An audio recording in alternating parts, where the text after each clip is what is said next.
समय का इंतज़ार करो, समय आएगा तो सब कुछ ठीक हो जाएगा। हम समय से पहले फल चाहते हैं। हम भगवान के ऊपर विश्वास रखें कि भगवान हमको जो करेंगे हमारे भले के लिए करेंगे। जैसे एग्ज़ाम्पल अभी दे रहे थे, एक जगह पे नौकरी, उसमें प्रमोशन नहीं मिली, एक जगह पे नौकरी नहीं मिली, मन दुखी हुआ, मगर फिर दूसरी जगह पे क्या उससे ज़्यादा बेहतर मिल गई। हर एक क्षेत्र में हम सोचते हैं जो हम चाह रहे हैं वो हो, उसमें मुझे ज़्यादा बेनिफिट है। लेकिन ये विश्वास रखो भगवान जो चाह रहा है तुम्हारे लिए वो होगा, उसमें तुम्हारा ज़्यादा बेनिफिट है, लाभ तुम्हारा ज़्यादा छिपा हुआ है। हम सांसारिक लाभ की सोचते हैं, भगवान हमारा परमार्थ का लाभ देख रहा है, वो एक बड़ा लाभ देख रहा है हमारा, तो वो हमसे बेहतर हमारे लिए सोच के करता है। इसलिए हमारी बुद्धि वहाँ तक नहीं जा सकती। तो अच्छा यही होता है कि हम भगवान की रज़ा पे राज़ी रहें, उसकी मर्ज़ी में खुश रहें। हर एक का कर्म है, हर एक का अपना अपना हिसाब किताब है, हर एक का लेन देन है। भगवान के खेल में बीच में हाथ नहीं डालो। पंखा चल रहा है, चलते पंखे में हम अपना हाथ डालेंगे, उंगली डालेंगे तो हमारा नुकसान है, हमारी उंगली कटेगी। तो भगवान का चक्र तो चल ही रहा है, उसका खेल चल रहा है, उसमें हम अपनी बुद्धि चला के अपना उसमें कुछ हेरा फेरी करेंगे तो नुकसान हमारा है। हमारी इच्छा से हमारी मर्जी पूरी हो जाएगी तो भी नुकसान है, मर्जी पूरी नहीं होगी तो भी नुकसान है। आप दुखी रहो, मेरी मर्जी पूरी नहीं हुई, भगवान के ऊपर से विश्वास हटाओगे। जबरदस्ती खींच के नहीं मांगना चाहिए। सहज मिला सो दूध बराबर, मांग लिया सो पानी, और खींच लिया तो खून बराबर। मेरी भाग्य में लिखा हो ना लिखा हो, जैसा है भगवान तुम्हें मेरी इच्छा पूरी करनी ही पड़ेगी। जिद मचा के कई लोग भगवान के आगे मन्नतें मांगते हुए दिखते हैं, करनी ही पड़ेगी मेरी इच्छा पूरी, इतना जिद कर लेते हैं। तो जैसे गुरु जी अभी बात बोल रहे थे कि बच्चा हाथ में आग डालेगा तो क्या माँ उसको हाथ में आग डालने देगी? वो कितना भी रोए, कितना भी तड़पे, नहीं डालने देगी अगर माँ देख रही हो तो। लेकिन तो भी तुम जिद करके बहुत मचल जाओ और डालो या आग में हाथ, बोले कि ठीक है डाल, जलेगा तो अपने आप अपना हाथ हटाए। तो भगवान से ज़बरदस्ती कोई भी चीज़ हमको मांगनी नहीं चाहिए। जो भगवान दे रहा है उसको खुशी से स्वीकार कर लेना चाहिए, तभी हम परमार्थ के क्षेत्र में भी आगे बढ़ सकते हैं। सांसारिक इच्छाएं रुकावट है भगवान को पाने में। जितना सांसारिक इच्छाएं आपकी घटती चली जाएंगी उतना आपके अंदर में सुख शांति आएगी, और उतना आप ईश्वर के नज़दीक होते जाओगे, उतना अपने मंजिल के करीब होते जाओगे।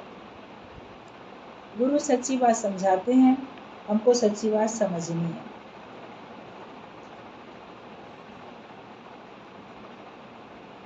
भगवान हम देखें हर तरफ तो हमें हमारा हक मिल जाता है। आप लोगों ने सुना था, भगवान देखने वाले को अपने आप भगवान की तरफ से ही हक मिल जाता है।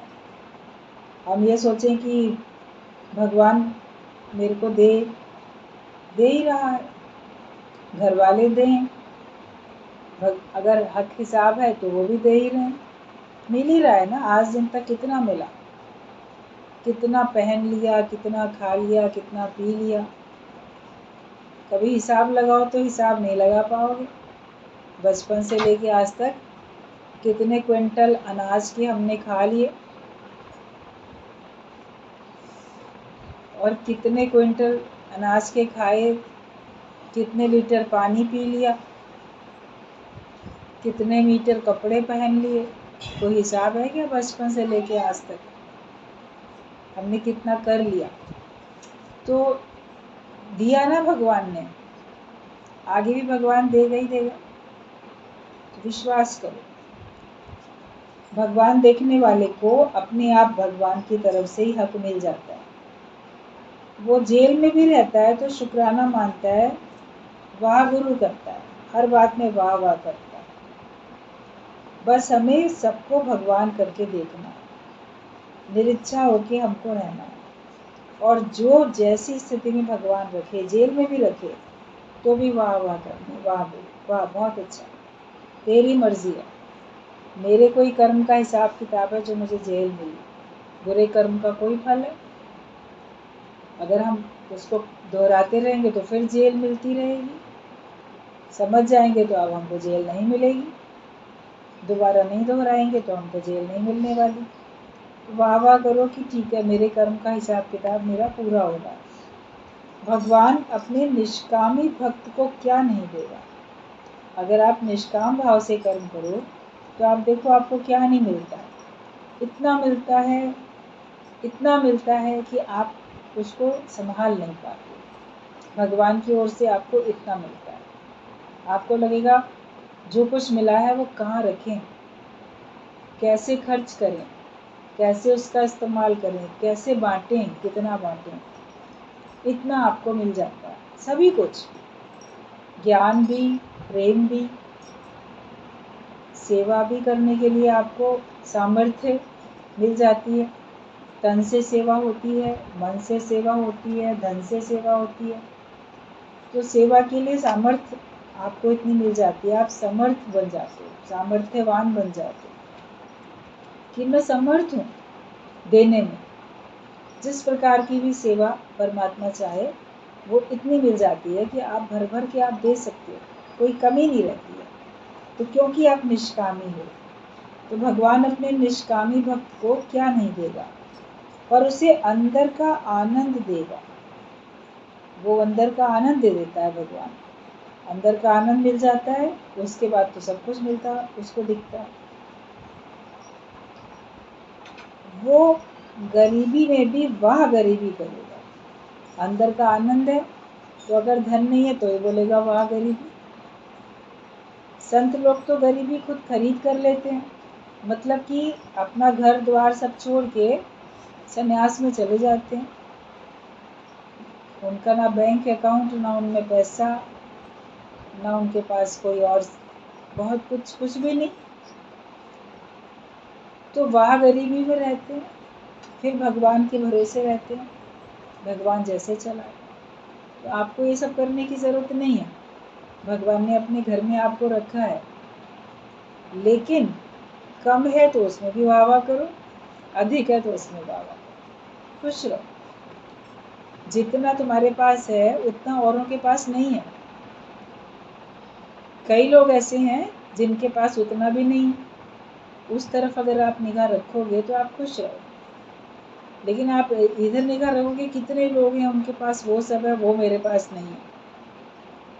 दूसरों को के सम्मान को या दूसरों के किसी भी प्रकार के जो भी उनको माया में उपलब्धियां हुई हैं, बड़ी पोस्ट मिल गई या बिजनेस तुमसे बड़ा हो गया, नौकरी में उनको प्रमोशन तुमसे पहले मिल गई या मिली गई तुम्हें नहीं मिली, तो उनको देख के आप सोचते हो मेरे से कम काबिल था वो, उसको मिल गया मुझे नहीं मिला, या अगर उसे मिला है तो मुझे क्यों नहीं मिलता, जो उसके पास है वो मेरे पास क्यों नहीं है, तो दुखी रहोगे। जो तुम्हारे पास है उसमें खुश रहना सीख जाओ, तभी वहाँ गरीबी कर सकते हो। वहाँ अमीरी तो सब कर लेते हैं, लेकिन ज्ञानवान जो होता है वो वाहे गुरु करता है और वह गरीबी करता है, तो अंदर का आनंद देगा भगवान, और वह गरीबी तुम वह गरीबी कर पाओगे। साहूकारी भक्त तो लेगा ही नहीं, भगवान तो जो बहुत अपने को अमीर समझ के बैठा है ना, मैं बहुत पैसे वाला हूँ, उसको तो भगवान अपना भक्त बनाएगा कैसे, बनाएगा ही नहीं, क्योंकि वो भगवान की भक्ति करते ही नहीं, वो तो माया की पूजा करता है, वो तो लक्ष्मी की पूजा करता है, नारायण को तो देखता ही नहीं, तो भगवान का भक्त थोड़ी बना, वो तो पैसे का भक्त बना, तो भगवान तक वो पहुंच ही नहीं सकता है। तो जो साहूकारी रखेगा, साहूकारी भक्त तो भगवान लेगा ही नहीं, और भगवान का जो भक्त है वो भी साहूकारी स्वीकार नहीं करेगा। जो भगवान का भक्त होगा वो भी गरीबी ही स्वीकार करेगा, अमीरी स्वीकार नहीं करेगा। मतलब अंदर से वो बोलेगा क्या करूं तेरी वैकुंठ को जहाँ साध संगत ना हो, ते राम परवाना भेजिया बाज कबीरा हो। क्या करूं तेरी वैकुंठ को जहाँ साध संगत ना हो। अगर वैकुंठ भी उसको मिलता होगा वो तो भी नहीं चाहेगा। भगवान ही कहेंगे आओ हमारे वैकुंठ में आके रह जाओ। राजा अगर कहे मेरे राज्य में मेरे महल में आके रह जाओ, वो बोलेगा क्या करूं, भगवान तुम्हारे वैकुंठ को भी क्या करूं, या राजा के महल को भी मैं क्या करूं, जहाँ पे साधु संगत नहीं है, जहाँ पे ज्ञान नहीं है, ज्ञान की चर्चा नहीं होती, जहाँ सत्संग नहीं होता, तो वहाँ बैठ के करेंगे क्या। तो जो भगवान के भक्त हैं वो साहूकारी मांगते ही नहीं है, भगवान से धन दौलत वो मांगते ही नहीं है। वो तो भगवान से भगवान को ही मांगते हैं कि मेरा मन बस भगवान तुम्हारे में रहे, तुम मुझे प्राप्त हो जाओ, तुम मेरे पास रहो, तुम मेरे से मिले रहो, मुझे और किसी की चाह नहीं। वो भक्त भगवान का सच्चा भक्त होता है। तो भगवान भी साहूकारों को अपने भक्त नहीं बनाते। बोलते वेल्दी जो मैन होते हैं और जो इंटेलेक्चुअल्स होते हैं बहुत बुद्धिमान, वो भगवान को नहीं पा सकते। अमीर व्यक्ति, बहुत अमीर व्यक्ति और बहुत ज़्यादा बुद्धिमान व्यक्ति भगवान को नहीं प्राप्त कर सकता। भगवान को प्राप्त करने के लिए अपनी बुद्धि को खोना पड़ेगा। मतलब अपनी बुद्धि जो बहुत चल रही है ना, चतुराई चालाकी, उसको एक किनारे रखना पड़ेगा।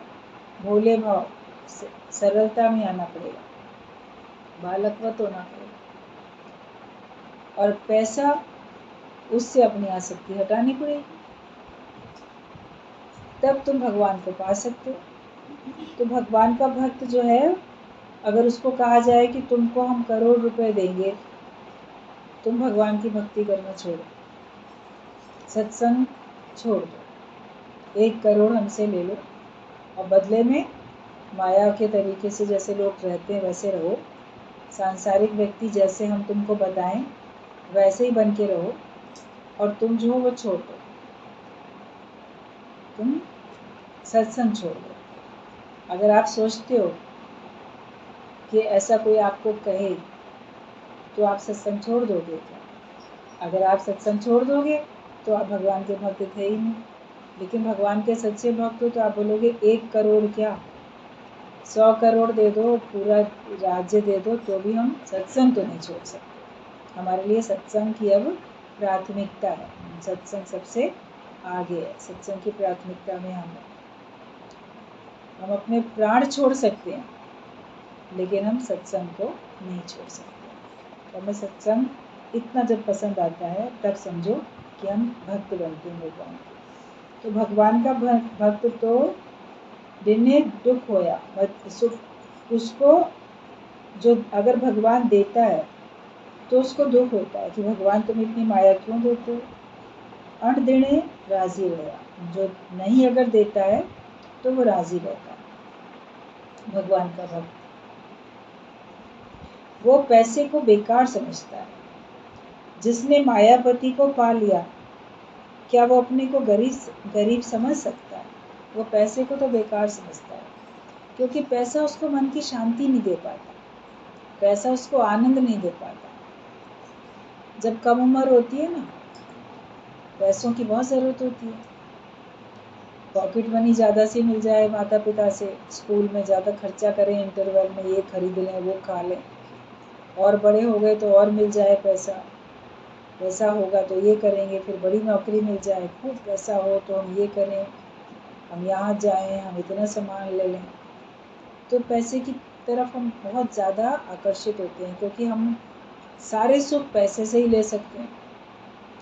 लेकिन जब कभी ठहराव जीवन में आता है किसी भी कारण से, और आप फिर सोच में पड़ते हो कि पैसा तो चलो मिल जाएगा और मैं सामान भी ले लूँगा, लेकिन क्या उन सब से मुझे मन की शांति मिलेगी, मन का आनंद मिलेगा मुझे? गुरु बोलते थे कि जिनके पास है वो सब चीज़ें, तुम पहले उनके पास चले जाओ, उनसे मित्रता कर लो, उनके पास जाओ और उनसे मित्रता करके उनसे पूछो कि क्या वो सुखी हैं, क्या उनके मन में आनंद है, क्या उनके मन में शांति है। पैसे वाले क्या बहुत खुश हैं, बहुत शांत हैं? आप जब उनके पास जाओगे, उनको देखोगे, उनसे मित्रता करके उनका मन का हाल तुम जानोगे, तो मानो पड़ेगा वो और बातों में उलझे पड़े, वो और दुखी। पदार्थों में शांति नहीं है। भगवान ने संसार के सारे पदार्थों में से शांति निकाल के अपने चरणों में रख दी।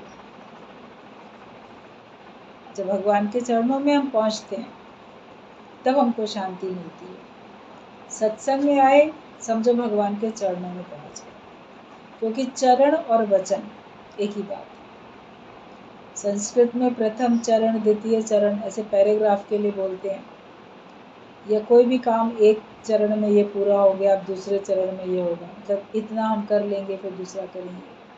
तो भगवान के चरणों में, जब भगवान के कार्य में हम लग जाते हैं, भगवान के वचन हम सुनते हैं, तभी हमको शांति मिलती है।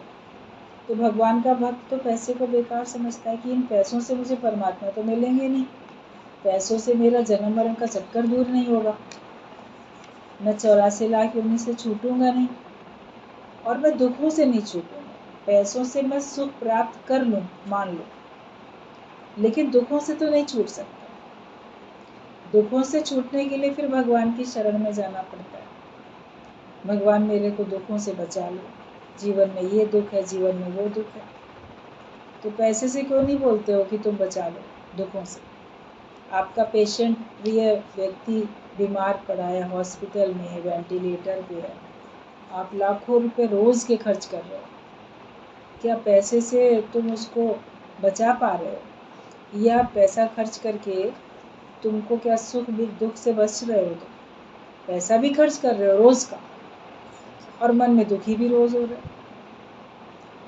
और फिर भगवान से ही प्रार्थना कर रहे हो, भगवान बचा लेना, इसको बचा लेना, कोई कह दे ये बच जाए। तो उस समय आप भगवान से ही तो चाह रहे हो। पैसे से कहते हो पैसे इसको बचा ले, मेरे ये पैसा इसको बचा ले। पैसा खर्च भी करते हो तो भी पता है कि पैसा नहीं बचा सकेगा, भगवान ही बचाएगा, भगवान के ही हाथ में। तो भगवान का भक्त तो पहले ही भगवान की शरण में कि जो कुछ दिया है तुम्ही ने दिया है, तुम्हारा ही है, मारे रखे एक हो आप। मारने वाला बचाने वाला दोनों एक ही भगवान है। अगर उसके द्वारा अभी और कार्य लेने होंगे तो भगवान बचाएगा उसको, क्योंकि भगवान को उससे भी और कार्य लेना है, उसको इस जन्म का लेन देन और पूरा करना है, या उसको अभी और कोई दुख सुख भोगना बाकी रह गया, उसके द्वारा बहुत से कार्य होने बाकी रह गए जो भगवान चाहते थे कि ये कार्य ये करे, तो भगवान उसको बचाएंगे। लेकिन जब भगवान की ओर से हिसाब किताब पूरा हो जाता है तो भगवान क्यों बचाएगा? फिर बोलेगा इस शरीर से जितना कार्य लेना था ले लिया, अब दूसरे शरीर से कार्य होगा। ईश्वर के खेल में बीच में हाथ नहीं डालना चाहिए। हम भगवान की मर्जी में अपनी मर्जी मिला के एक कर दें। तो भगवान का भक्त तो अगर भगवान उसको धन देता भी है तो वो उसको जैसे बेकार समझता है, कि पैसे को वो बेकार समझता है। जिसने मायापति को पा लिया, क्या वो अपने को गरीब समझ सकता है? जिसको भगवान मिल गया वो उसको क्या गरीब समझेगा? भगवान की आकर गति पड़ती है तो वो भक्त को खिलाता पिलाता चलाता है। जैसे भगवान को गरज है तुम्हारे से, तो भगवान तुम्हें खिलाता पिलाता चलाता है। बोलो ना, भगवान की गरज पड़ी है तो भगवान जिंदा रखेंगे, भगवान की गरज पड़ी है तो हमको देंगे।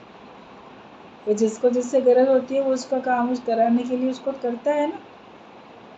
तो भगवान के भक्त तो इतने मस्त रहते हैं कि भगवान को गरज पड़ेगी तो मुझे खिलाएगा, भगवान को गरज पड़ेगी मुझे घुमाएगा, भगवान को गरज पड़ेगी मुझे पहनाएगा।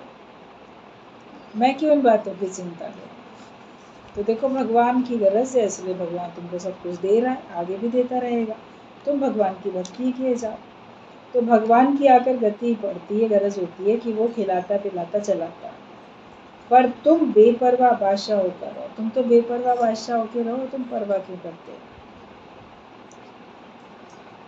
डोंट केयर, कहते ना, आई डोंट केयर, मैं परवाह नहीं करता। कई बार तो तुम भी परवाह नहीं करो ना, जगत की जमाने की क्यों परवाह करते हो? गांठ नहीं बांधो कि इतना खर्च किया है कैसे करूं, कहीं खर्च ना हो जाए तो कैसे आएगा, कहाँ से आएगा। ऐसा सब बेवकूफ़ सोचता है। कल की चिंता मूर्ख करता है। ऐसे कोई होता है ना, रुमाल में पैसे बंधे हुए हैं, गांठ खोली, फिर गांठ बांध लेते हैं, बंद कर लेते हैं। पर्स का चेन खोली और फिर बंद कर लेते हैं कि अरे इतना खर्च करेंगे क्या, इतना तो खर्च हो गया, अभी आज ही पूरा कर लेंगे तो कल कहाँ से होगा, परसों कहाँ से होगा। कल की सोचने वाला मूर्ख है। आज आवश्यकता है तो आज खर्च कर लो, तुम्हारे पास है तो। बहुत सारे ऐसे होते हैं, बड़े सपने इंसान के होते हैं, इच्छाएं भी होती हैं, छोटी छोटी इच्छाएं जो पूरी हो सकती हैं, फिर उनको छोड़ देते हैं। फिर बाद में तुम्हारा वो समय ही नहीं रहता, बाद में उन चीज़ों की ज़रूरत ही नहीं रहती है। अभी मान लो छोटा बच्चा है, उसको मान लो मन हो रहा है कि मेरे को ये डॉल मिल जाए, ये मेरे को कार मिल जाए, ये मेरे को खिलौना मिल जाए। तो अगर उसको मिल जाता है तो उस समय वो जितना खुश हो रहा है, खुशी है उसकी उसमें, तो वो खुश हो रहा है। माँ बाप बोलते हैं अभी नहीं दिलाएंगे ना तुमको, बाद में दिलाएंगे, वैसे अभी सोचते खर्च हो जाएंगे। बाद में कब दिलाओगे? जब कभी बाद में दिलाओगे तो तब तक वो थोड़ा बड़ा हो गया, फिर उसको उस खिलौने की ज़रूरत ही नहीं होती है। अब दिला दोगे तो इतना खुश नहीं होता है, और बड़े हो जाते हैं। फिर अच्छा ये चीज़ अभी नहीं ना, बाद में लेंगे। बाद में कभी वो स्थिति नहीं रहती है मान लो, तो तुम वो चीज़ उसका अब इस्तेमाल ही नहीं कर सकते, अब तुमको उसकी आवश्यकता ही नहीं रहती है। लेकिन कुछ छोटी छोटी अपनी ऐसी ख्वाहिशें, इच्छाएं होती हैं जिनको तुम उसी समय पूरा करोगे तो अच्छी बात है। मनुष्य आज के लिए तो ठीक से अपना खाएगा नहीं, पहनेगा नहीं, ठीक से अपना रहेगा नहीं, और भविष्य के लिए सोचेगा।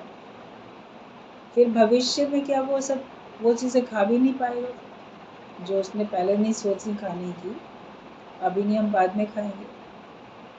फिर बाद में डॉक्टर मना कर देगा, अब तुमको हार्ट की प्रॉब्लम हो गई, अब तुमको शुगर हो गई, अब तुमको बीपी हो गया, अब तुम्हारा कोलेस्ट्रॉल बढ़ गया, अब ये हो गया। बोलोगे तब हमने इतना पेट काट काट के पैसा इकट्ठा किया कि आराम से बैठ के बाद में खाएंगे, रिटायरमेंट के बाद ना आराम से बैठ के खाएंगे। तो रिटायरमेंट के बाद तुम खा ही नहीं पा रहे हो, बीमार ऐसे पड़ जाओगे, नहीं तो सूट नहीं करेगा। किसी का यूरिक एसिड बढ़ जाता है, लोग बोलते हैं, तो वो कोई प्रकार के दालें ही नहीं खा पाता है, पता नहीं बहुत चीज़ें नहीं खा पाता है। और पहले कंजूसी के मारे नहीं खाएगा, पहले घी मक्खन कंजूसी के मारे नहीं खाएगा, बाद में पैसा तो हो जाएगा मगर हुक्म नहीं है तो तुम्हारे शरीर में ही नहीं हजम होएगा वो, तो क्या करना। तो बहुत कल की सोचते हो। एक बार गीता भगवान के पास एक सत्संग में आई महिला आती थी, तो उसके पति का देहांत हो गया था। एक लड़की थी उसकी छोटी, और रहती थी ससुराल में ही अपने देवर जेठ सबके बीच में। बिजनेस उसका पति का जॉइंट था, फिर उसके भाई लोग देखते थे, भाई पति नहीं रहा तो भाई लोग देखते हैं सब। तो वो जो है ठीक से ना खाए ना पहने, उसको उन्होंने कहा था ठीक है तुमको इतना हम दे रहे हैं खर्चे के लिए, ससुराल में ही रहते हुए उसको खर्चे के लिए मिलता था पैसा।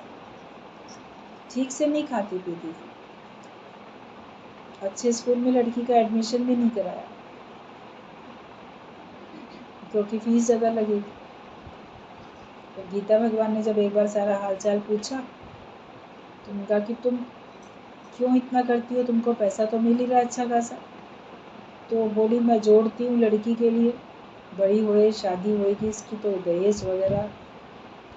तो उन्होंने कहा अभी तो इतनी छोटी है लड़की, इसके लिए तुम अभी से चिंता करती हो, अभी तो इसको भी ठीक से खिलाओ पिलाओ, इसकी सेहत ठीक बने और तुम्हारी भी सेहत ठीक रहे। अभी ढंग से नहीं खाओगे पियोगे, ढंग से नहीं पहनोगे, और अच्छे स्कूल में एडमिशन कराओ, पढ़ाई इसकी अच्छी हो। आगे चल के तो फिर जो होगा।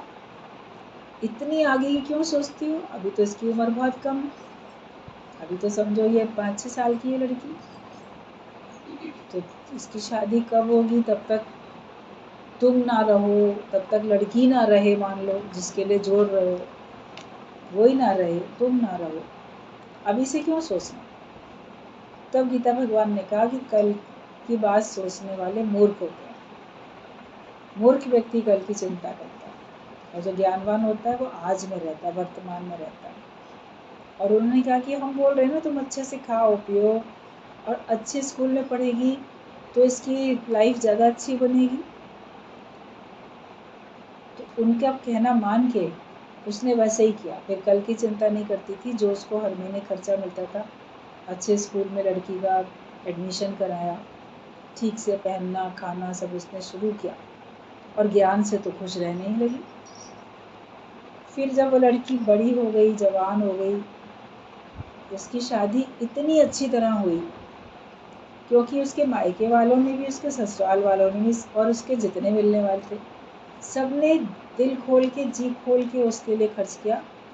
सबने सोचा देखो पिता नहीं है ना, तो इसकी माँ को ये कमी महसूस ना हो कि आज पिता होता तो कितनी अच्छी शादी करता। तो सोच के बल्कि और अच्छा, फिर उसने गीता भगवान से कहा कि इतना अच्छा रिश्ता, इतनी अच्छी शादी, इतना तो इसका पिता जीवित होता तो भी नहीं होती जितनी आज हम देख रहे हैं, कि आपकी बात मान के हम देख रहे हैं। तो जो ज्ञान में आ जाता है और ज्ञान में लग जाता है, तो वर्तमान अगर उसका संवर गया तो भविष्य भी उसका संवर जाता है। भगवान बोलते थे कि golden future is waiting for you, सुनहरा भविष्य तुम्हारा इंतजार कर रहा है। तुम ये नहीं सोचो कि आगे तुम्हारा कुछ नुकसान है, तुम्हारा सुंदर भविष्य तुम्हारा इंतजार कर रहा है। तो तुम अपनी गांठ नहीं बांधो कि इतना खर्च किया है कैसे करूं, कहाँ कहीं खर्च ना हो जाए, कैसे आएगा, कहाँ से आएगा। तो ऐसा बेवकूफ़ सोचता है, और कल की चिंता मूर्ख करता है। कल की चिंता जो है मूर्ख करता है। हम कल की चिंता में क्यों पड़े? कल तो नाम है काल का। आज सोचो क्या तुम कल की चिंता में पड़ोगे? कौन कौन है जो कल की चिंता में पड़ेगा?